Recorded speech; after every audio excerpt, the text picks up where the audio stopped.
পৃথিবী বড় স্বার্থপর, দুনিয়া বড় স্বার্থপর। দুনিয়া কাউরে জায়গা দেয় না, দুনিয়া কাউরে জায়গা দেয় না। এত মজবুত পাইলিং করে যেই বিল্ডিং বানাইলাম, দুনিয়া তারে থাকতে দেয় না। যা বেটা যা, যা তুই লাঠি দিয়া বাইর করে যা, কবরে যা, কবরে যা। দুনিয়া কাউরে থাকতে দেয় না। দুনিয়া কত ক্ষমতা ধরকে মাটির নিচে ফেলায় দিছে, দুনিয়া কত সম্পদ আলাকে মাটির নিচে ফেলে দিছে, দুনিয়া কত সুন্দরী নারীকে মাটির নিচে ফেলায় দিছে, মাটির সাথে রেজা রেজা করে ফেলছে। আজ আর চেহারা নাই, আজ আর রূপ নাই, আজ আর যৌবন নাই, আজ আর ক্ষমতা নাই। এমন বাদশা ছিল পৃথিবীতে যার হাতের আঙ্গুলের ইশারায় মানুষের গর্দান উড়াইয়া দিত, যার হাতের ইশারায় উঠতো মানুষ, বসতো মানুষ। আজ বাদশারা নাই, আজ সম্পদওয়ালারা নাই, আজ মালওয়ালারা নাই। দুনিয়া কাউরে থাকতে দেয় না, কাউরে না দোস্ত, কাউরে দেয় না। দুনিয়া দাদারে আমার থাকতে দেয় নাই। আমার দাদারে আমি দেখছি, আজ আমার দাদা নাই। আমার নানারে আমি দেখছি, আমার নানা নাই। আমার দাদিরে আমি দেখছি, আমার দাদি নাই। আমার নানিরে আমি দেখছি, আমার নানি নাই। আমার বাবারে আমি দেখছি, 14 লক্ষ টাকা বাবার পেনশনের আমি সব ডাক্তারের পিছনে খরচ করে ফেলছি, বাড়ির ফসলের জমি বিক্রি করে ফেলছি। আমার বাপ যেন না মরে বারবার বারে হসপিটালে নিছি, কিন্তু দুনিয়া আমার বাপকে থাকতে দেয় নাই। আমার বাপ কবরে চলে গেছে, দুনিয়া কাউরে থাকতে দেয় না, কাউরে না, কাউরে না, কাউরে না, কাউরে না।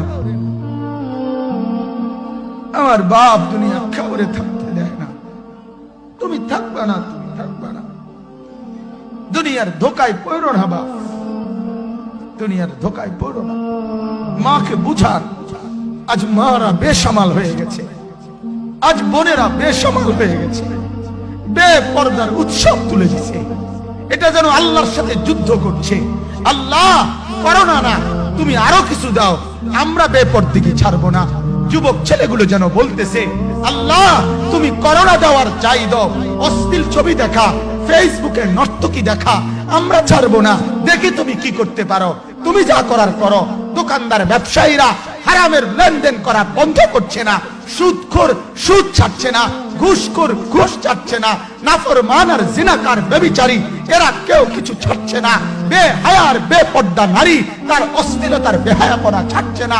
মুসলমান তার ঘরে টেলিভিশনের নর্তকীর আওয়াজ তো বন্ধ করছে না।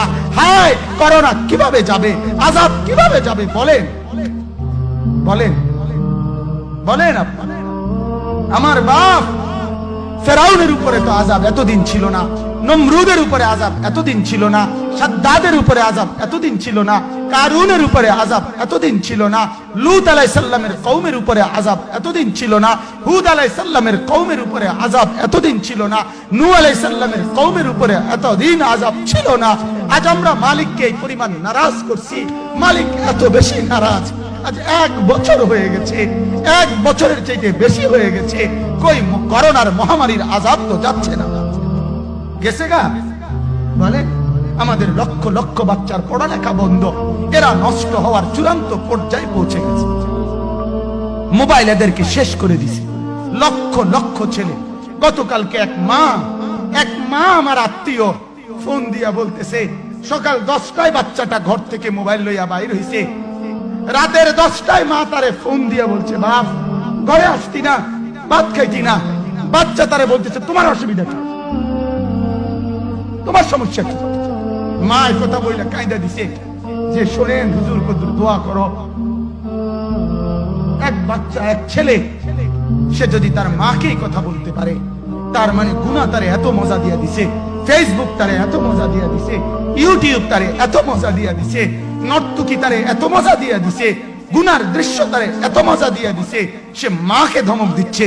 রাত 10টা বাজলে কি হইছে, রাতের 3টা পর্যন্ত দেখলে তোমার সমস্যা কি?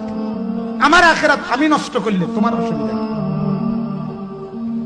আমার জাহান্নাম আমি ঠিক করে নিলে তোমার সমস্যা কি? আল্লাহ আমাদেরকে মাফ করে দেন, আল্লাহ আমার জাতিকে মাফ করে দেন।